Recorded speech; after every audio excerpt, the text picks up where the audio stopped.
الحمد لله وكفى والسلام على عباده الذين اصطفى أما بعد فأعوذ بالله من الشيطان الرجيم بسم الله الرحمن الرحيم ألا إن أولياء الله لا خوف عليهم ولا هم يحزنون وقال النبي صلى الله تعالى عليه وسلم انما مثل اہل بیتی مثل سفینۃ نوح من رکبها نجا ومن تخلف عنها غرق او كما قال النبي صلى الله تعالى عليه وسلم صدق الله العظيم وصدق رسوله النبي الأمي الحبيب الكريم ونحن على ذلك لمن الشاهدين والشاكرين والحمد لله رب العالمين اللهم صل على محمد عبدك ورسولك وصل على المؤمنين والمؤمنات والمسلمين والمسلمات۔ قابل احترام دوستو بزرگوں، گزشتہ جمعہ میں ہمارے سامنے یہ بات آئی تھی کہ حضرت امام جعفر صادق رحمۃ اللہ علیہ کی پیدائش 5 رمضان المبارک یا 17 یا 18 ربیع الاول کو ہے۔ اسی طرح حضرت کی وفات کا دن تاریخ وفات شوال کا مہینہ ہے، جس پر پوری امت کا اتفاق ہے۔ ہاں البتہ اہل سنت میں اور اہل تشیع میں فرق ہے۔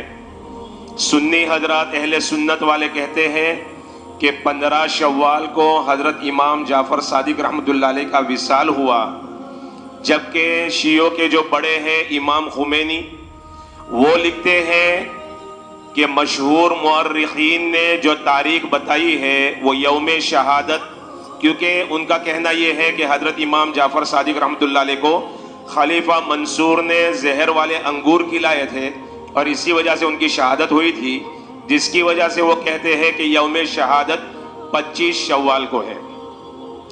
بہرحال 25 ہو یا 15 ہو، تھا شوال کا مہینہ۔ اب سوال یہ ہے کہ نہ 22 رجب کو امام جعفر صادق رحمۃ اللہ علیہ کی پیدائش ہے اور نہ 22 رجب کو امام جعفر صادق رحمۃ اللہ علیہ کی وفات ہے، تو اب یہ 22 رجب کے کنڈے آئے کہاں سے؟ سوال یہ ہے، جب پیدائش بھی نہیں ہے، وفات بھی نہیں ہے، تو پھر یہ 22 رجب کی تاریخ کہاں سے آئی؟ اس میں پھر یہ کنڈے کہاں سے آئے؟ اس بات کو سمجھنے کی ضرورت ہے۔ دراصل معاملہ یہ ہے، جب پوری امت کی طرف سے یہ اتفاق ظاہر ہو گیا اور ہمیں معلوم ہو گیا کہ سنی بھی شوال میں انتقال مانتے ہیں، شیعہ بھی مانتے ہیں، تو پھر یہ چیز گسی ہے، یہ کہیں نہ کہیں سے بیچ میں آئی ہے۔ یہ شریعت کا حکم نہیں ہے، شریعت کا مسئلہ نہیں ہے، یہ کوئی عبادت نہیں ہے۔ اب ہمیں اس بات کو سمجھنا پڑے گا۔ تو پھر 22 رجب کا اگر ہم مطالعہ کرتے ہیں تو تاریخ اسلام میں ایک واقعہ ایسا ہوا ہے، تاریخ اسلام میں پوری تاریخ میں ایک واقعہ ایسا ہوا ہے کہ امیر شام ہے، کاتب وحی ہے، صحابی رسول ہے، سن ہجری 60 ہے، رجب کی 22 تاریخ ہے اور حضرت امیر معاویہ رضی اللہ تعالیٰ کا انتقال ہوا ہے۔ اس کے علاوہ اور کوئی واقعہ 22 رجب میں نہیں بنا۔ امام جعفر صادق رحمۃ اللہ علیہ کو تو ایک طرف آپ رکھیے، ان کی زندگی میں بھی کوئی واقعہ نہیں ہے۔ اس کے علاوہ بھی کسی بڑے امام کا، کسی بڑے بزرگ کا، کسی صحابی کا یا کسی کا کوئی ایسا واقعہ بنا ہو کہ جس کی وجہ سے یہ کہا جائے کہ ہاں بھائی یہ 22 رجب کو خوشی مناؤ، کھیر پوری بناؤ، کنڈے بھرو اور کھاؤ۔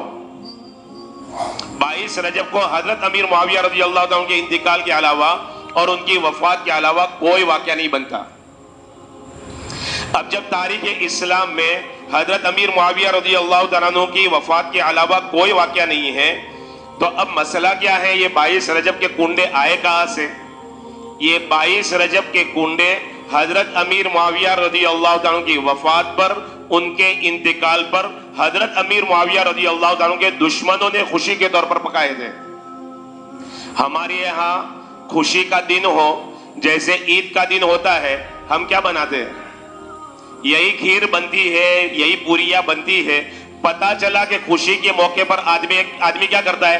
کھیر پوریاں پکاتا ہے۔ بالکل اسی طرح ان کی کتابوں میں کیا ہے، وہ کیا کرتے ہیں. میں نے گزشتہ جمعہ کے اندر صاف طور پر کہا تھا، ہمیں ان لوگوں کو سمجھانا نہیں ہے. ہمارے بیانوں کا مقصد ہمارے سنی مسلمان بھائیوں کو سمجھانا مقصود ہے.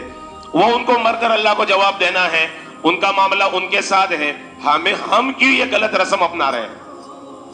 ہم کسی کی دیکھا دیکھی کیوں کر رہے ہیں جبکہ ہمیں معاملہ سمجھنے کی ضرورت ہے. اتنے بڑے صحابی رسول کا 22 رجب کو انتقال ہوا. بھائی امام جعفر صادق رحمت اللہ علیہ اگر بتا دیتے، جیسے ایک من گڑت واقعہ ہے پورا لکڑہارے کا، امام جعفر صادق رحمت اللہ علیہ یوں کہتے ہیں کہ 12 رجب کو حضرت علی رضی اللہ عنہ کی پیدائش کا دن ہے، لہذا ایک کام کرنا کہ 12 رجب آئے تب کنڈے بھرنا، یا 27 رجب کو حضرت نبی پاک صلی اللہ علیہ وسلم کو معراج نصیب ہوئی تھی، لہذا 27 کی شب کو کنڈے بھرنا. نہ 12 رجب ہمیں بتائی، نہ 27 رجب بتائی، یہ 22 رجب آئی کہاں سے؟ لہذا میرے محترم دوستو بزرگوں، اس بات کو اچھی طرح ہمیں سمجھنے کی ضرورت ہے. لیکن معاملہ کیا تھا اس وقت میں جب حضرت امیر معاویہ رضی اللہ عنہ کا انتقال ہو گیا اور دشمن خوش ہوئے. بہرحال اس میں جو انہوں نے خوشیاں منائی، لیکن خوشی کھلم کھلا نہیں منا سکتے تھے. اس کی کیا وجہ تھی؟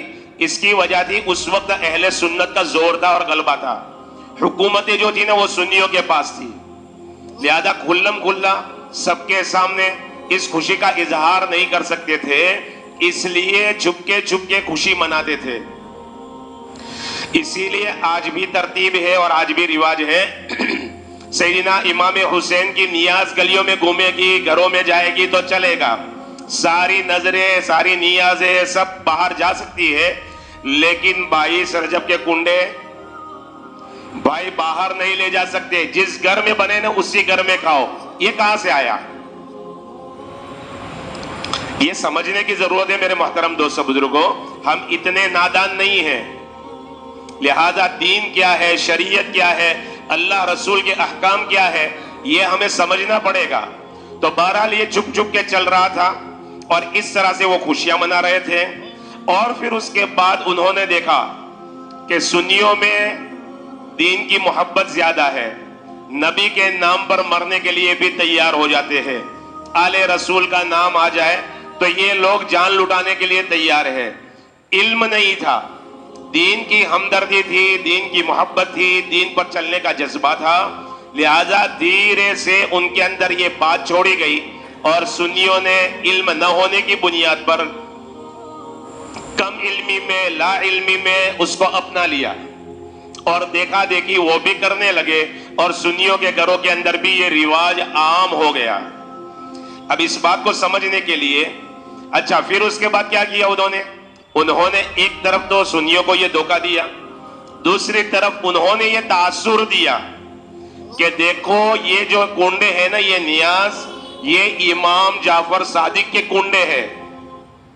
لیبل بدل دیا، اس طرح سے سنیوں کو دھوکہ دیا. اب ظاہر سی بات ہے کہ کچھ بھی ہے، دیوبندی لوگ تو یہ نہیں کرتے. ہاں بریلوی حضرات اس میں تھوڑے سے زیادہ بلکہ پھنسے ہوئے ہیں. لہذا ہم جانتے ہیں کہ بریلویوں کے جو سب سے بڑے ہیں وہ اندر کے جھگڑے ان کو مبارک، ان کا جو معاملہ ہے وہ جانے. لیکن فاضل بریلی امام احمد رضا نے اپنی معروف کتاب احکام شریعت، حوالہ یاد رکھیے گا، احکام شریعت پہلی جلد پہلا حصہ صفحہ نمبر 55 پر حضرت لکھتے ہیں، اتنے بڑے ان کے امام ہیں، وہ لکھ رہے ہیں، فاضل بریلی لکھ رہے ہیں، کیا لکھ رہے ہیں کہ علامہ شہاب الدین خفاجی رحمت اللہ علیہ نے نسیم الریاض میں، یہ ایک کتاب ہے، قاضی ایاز رحمت اللہ علیہ کی کتاب کی شرح کی ہے، اس کا ترجمہ کیا ہے، اس کا نام نسیم الریاض رکھا ہے. نسیم الریاض میں حضرت فرماتے ہیں کہ جو شخص حضرت معاویہ رضی اللہ تعالیٰ عنہ پر طعن کرے وہ جہنمی کتوں میں سے ایک کتا ہے. یہ علماء دیوبند کی بات نہیں ہے، یہ ان کی کتابوں میں لکھا ہوا ہے. احکام شریعت میں جلد نمبر 1 میں صفحہ نمبر 55 پر یہ بات لکھی ہوئی ہے کہ جہنمی کتوں میں سے ایک کتا ہے. پھر آگے مولانا احمد رضا خان نے لکھا ہے کہ جب یہ ایک چھوٹی سی بات ہے، ایک چھوٹی سی بات، کیا بات ہے کہ آدمی صرف حضرت معاویہ کو برا بھلا کہے اس پر وہ جہنم کی وعید سنا رہے ہیں. آگے وہ کیا کہہ رہے ہیں؟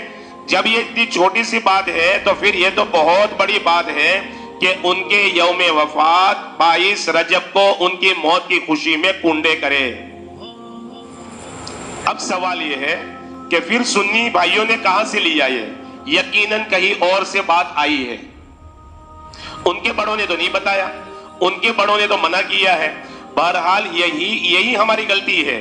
ہمارے اندر تحقیق کا جذبہ نہیں, پوچھنے کا جذبہ نہیں, جاننے کا اور ماننے کا جذبہ نہیں ہے. دیکھا دیکھی بہت ساری چیزیں ہمارے اندر آ جاتی ہیں.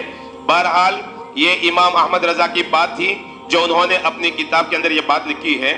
اب سوال یہ ہے, جب دیوبندی علماء بھی منع کر رہے ہیں, بریلوی علماء بھی منع کر رہے ہیں, تو یہ کب رسم آئی اور کہاں سے آئی؟ یہ رسم کب آئی اور کہاں سے آئی؟ تو یہ رسم جو آئی ہے نا 1906 میں آئی. اس سے پہلے یہ رسم نہیں تھی. 1906 میں, اور بدقسمتی سے ہمارے ملک ہندوستان میں رامپور سے شروع ہوئی. یو پی کا ایک علاقہ ہے رامپور, وہاں سے شروع ہوئی. ایک منشی جمیل احمد کر کے بندہ تھا جو ادیب تھا, اشعار کہا کرتا تھا. اس نے ایک کتاب لکھی جس کا نام رکھا داستان عجیب. آپ نے یہ نام سنا ہوگا, داستان عجیب. اسی داستان عجیب نامی کتاب کے اندر لکڑہارے کا واقعہ لکھا ہے. وہ ایک من گڑت کہانی بنائی. ایک لکڑہارا تھا, خستہ حال تھا, اولاد زیادہ تھی, لکڑیاں کاٹ کر بیچا کرتا تھا. کئی سال اس طرح سے گزارے لیکن حالات نہیں بدلے. اس نے مدینہ منورہ چھوڑ دیا, پردیس میں چلا گیا. یہ ساری کہانیاں جو اس کے اندر لکھی ہے نا, کہ پھر اس کی بیوی وزیر کی بیوی کے پاس گئی, سارا اپنا دکھڑا سنایا کہ اس طرح سے میرے بچے بھوکے ہیں, اگر تمہارے گھر میں کام مل جائے تو میرے گھر کا چولہا جلے گا. وزیر کی بیوی نے اس کو کام پر رکھا. ایک مرتبہ وہ جھاڑو لگا رہی تھی, حضرت امام جعفر صادق رحمۃ اللہ علیہ اپنے عقیدت مندوں کے ساتھ وہاں سے گزر رہے تھے. جب وزیر کے محل کے پاس پہنچے, وہاں رک کر حضرت نے اپنے عقیدت مندوں سے پوچھا کہ آج اسلامی تاریخ کون سی ہے؟ بتایا کہ آج رجب کی 22 تاریخ ہے. حضرت نے فرمایا جو بندہ پریشان حال ہو, مصیبت زدہ ہو, حالات کا مارا ہو, وہ 22 تاریخ کو میرے نام کی فاتحہ کرے, وہ بھی نئے کنڈے لا کر اس کے اندر خستہ پوریا اور کھیر بھرے اور پاک چادر کے اوپر بچھا کر میرے نام کی فاتحہ کرے اور میرے وسیلے سے اللہ سے دعا کرے. میں ذمہ داری لیتا ہوں اس کا مسئلہ حل ہو جائے گا. اگر یہ سب کچھ کرنے کے بعد بھی اس کی ضرورت پوری نہ ہو تو کل قیامت کے دن وہ بندہ میرا گریبان پکڑ سکتا ہے. یہ اس جھوٹی کہانی کے اندر یہ بات لکھی ہوئی ہے. بہرحال بڑی تفصیل سے ہے, بہت ساری باتیں ہیں, ہمیں واقعے میں نہیں جانا, ہمیں اس کی حقیقت کو سمجھنا ہے. بہرحال میرے محترم دوستو بزرگوں, اب ایک بات سمجھنے کی یہ ہے, اس واقعے کو اگر ہم تحقیق کی نگاہ سے دیکھیں نا, تو سب سے پہلے یہ جو امام کے نام پر ڈھونگ رچا رہے ہیں ان سے ہم یہ کہیں گے بلا سے ہماری جو چاہے کرو, بلا سے ہماری جو چاہے کرو, اماموں کو لیکن نہ رسوا کرو. تم اتنے بڑے مکار ہو, ایک طرف دعویٰ اماموں کا ہے کہ یہ ہمارے امام ہیں, حالانکہ دوستو ان کے یہاں بھی بہت سارے گروپ ہیں. حضرت امام جعفر صادق رحمۃ اللہ علیہ کی 6 اولاد بلکہ 7 اولاد ہے, اس میں 6 لڑکے ہیں, اسماعیل, محمد, علی, عبداللہ, اسحاق, موسیٰ, کاظم. اب اس میں جو آقا خانی لوگ ہیں نا, وہ حضرت اسماعیل کو اپنا امام مانتے ہیں. دوسرے اثنا عشری وغیرہ جو حضرات ہیں وہ اپنے امام جو موسیٰ کاظم کو مانتے ہیں. بہرحال ان کا معاملہ ہے, ہمیں ان سے کوئی واسطہ نہیں. لیکن کہنے کا مطلب یہ ہے, ایک طرف امام کا دعویٰ, دوسری طرف امام پر اتنی بڑی تہمت. جس امام نے زندگی بھر کبھی جھوٹ نہ بولا, ان کو یہ لقب امت نے دیا, صادق کا لقب امت نے دیا, اسی امام کے اوپر اتنی بڑی تہمت.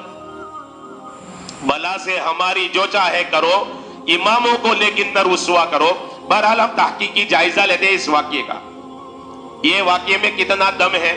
تو سب سے پہلی بات ہم یہ سمجھتے ہیں, حضرت امام جعفر صادق رحمۃ اللہ علیہ جس زمانے میں دنیا میں موجود تھے, زندہ تھے, حیات تھے, اس وقت بنو امیہ کی خلافت تھی. بنو امیہ کی خلافت تھی، اور بنو امیہ کا دارالخلافہ یعنی ان کی راجدھانی اور کیپٹل دمشق تھا۔ دمشق ملک شام میں آیا۔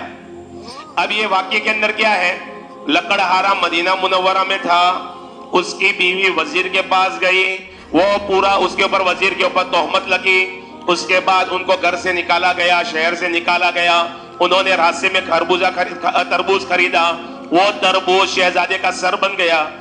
ایسے مت سنو جیسے آپ نے یہ قصہ سنا ہی نہ ہو، ارے اللہ والوں قصہ سنانا مقصود نہیں ہے، حقیقت سمجھانا مقصود ہے۔ اب آپ دیکھیں تو صحیح، وہاں بادشاہ بھی آ گیا ان کی کہانی میں، شہزادہ بھی آ گیا، وزیر بھی آ گیا، محل بھی آ گئے، جبکہ اس وقت میں جب حضرت امام جعفر صادق رحمۃ اللہ علیہ تھے ایک بھی محل نہیں تھا، وہاں گورنر ہوتے تھے، جس کو ہم آج کے زمانے میں سمجھے تو ایم ایل اے ہوتے تھے۔ اب یہ سارے قصے کہانیاں دیکھو تو صحیح، کہاں سے کہاں باتیں جوڑی جا رہی ہے اور امت کو کیسے گمراہ کیا جا رہا ہے۔ بہرحال یہ ایک بات ہے کہ حضرت امام جعفر صادق رحمۃ اللہ علیہ کے کم و بیش 52 سال بنو امیہ کی خلافت میں گزرے، ان کا کیپٹل اور ان کا دارالخلافہ دمشق میں تھا۔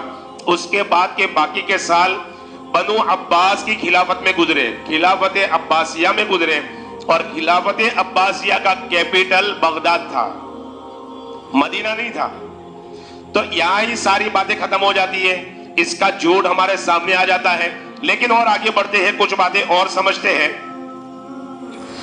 بہرحال لکڑہارا، اب دیکھیں کیسی بات لکھی ہے، لکڑہارے کی قسمت مدینہ منورہ میں نہیں بدلی، مدینہ منورہ میں نہیں چمکی، وہ مدینہ میں تو خستہ حال فقیر رہا۔ جب اس نے شہر مدینہ چھوڑ دیا، دیار رسول چھوڑ دیا، اب 12 سال بھٹکتا رہا، اس کے بعد اس کی قسمت پلٹ گئی۔ حالانکہ شاعر لوگ کیسے کیا اشعار بناتے ہیں، کیوں آ کے رو رہا ہے محمد کے شہر میں، ہے نا، کیوں آ کے رو رہا ہے محمد کے شہر میں، ہر درد کی دوا ہے محمد کے شہر میں، اور یہ شہر چھوڑ کر جا رہا ہے۔ بھلا اللہ کے حبیب کے شہر کو چھوڑ کر آدمی جائے گا؟ امت اپنے گناہوں کو معاف کروانے کے لیے وہاں جاتی، آقا کے سامنے اپنا دکھڑا پیش کرنے کے لیے جاتی، اور دیکھو قصے کے اندر کیا سنایا جا رہا ہے۔ خیر بہرحال میرے محترم دوستو بزرگوں، یہ بھی بات ہمیں سمجھ میں آتی ہے کہ یہ بات بھی بتاتی ہے کہ قصہ غلط ہے۔ اب آگے چلتے ہیں۔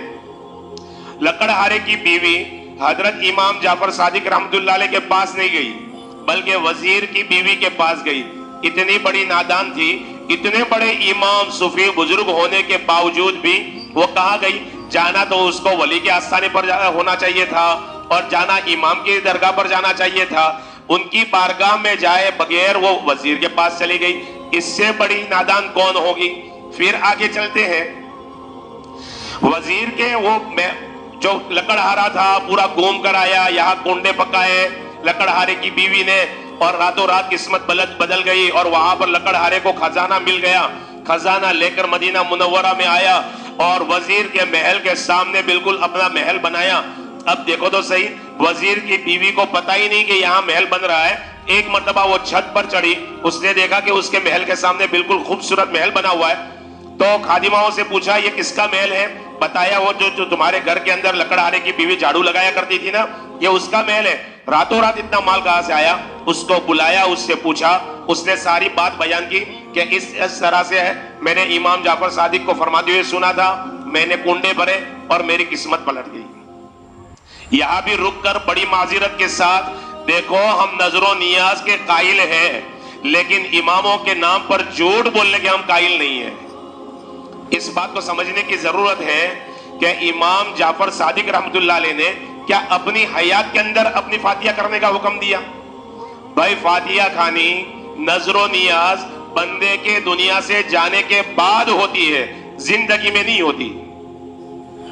حضرت نے زندگی میں بتایا، یہ کیسی بیہودہ باتیں ہیں۔ بہرحال وزیر کی بیوی اس لکڑہارے کی بیوی کو بلاتی ہے، وہ آتی ہے، سارا قصہ سناتی ہے۔ اب یہ تعجب کی بات یہاں پر یہ ہے کہ محل پورا بن گیا اور وزیر کی بیوی کو پتہ نہیں چلا۔ کیا وہ کوما میں تھی؟ کہ سالوں سال کوما میں رہی ہو اور پھر اس دن اٹھی ہو؟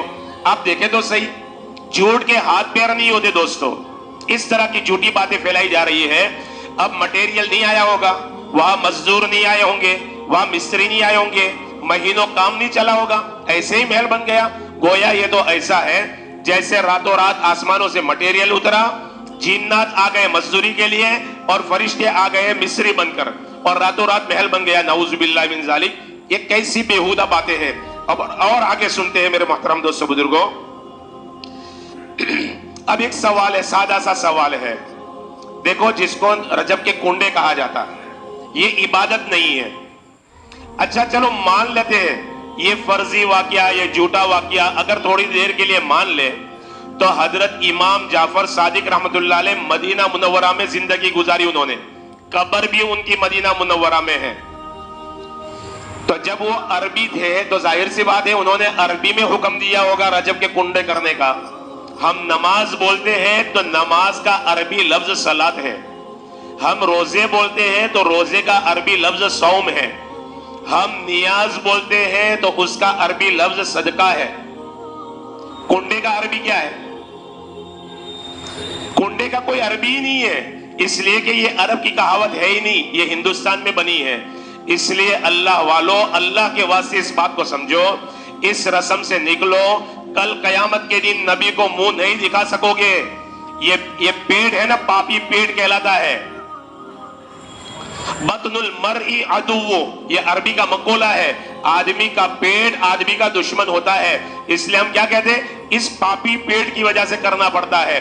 اور آپ تجربہ کر کے دیکھ لو، جتنی بھی بدعتیں ہیں سنتوں کو چھوڑ کر، جس پر بھی آپ نظر ڈالیں گے، ساری بدعتوں کا راستہ پیٹ سے ہو کر گزرتا ہے۔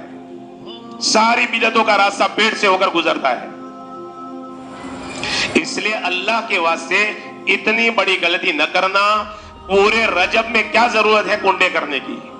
کیا ضرورت ہے؟ جب امام جعفر صادق نے نہیں کہا، ان کی آل نے نہیں کیا، ان سے پہلے باپ دادا نے نہیں کیا، نہ کسی صحابی نے بتایا، نہ اللہ کے حبیب نے بتایا، نہ قرآن میں اس کا ذکر موجود، کہاں سے ہم لائے دوستو؟ اور پھر اس کے بعد منع کرنے والوں کو برا بولنا۔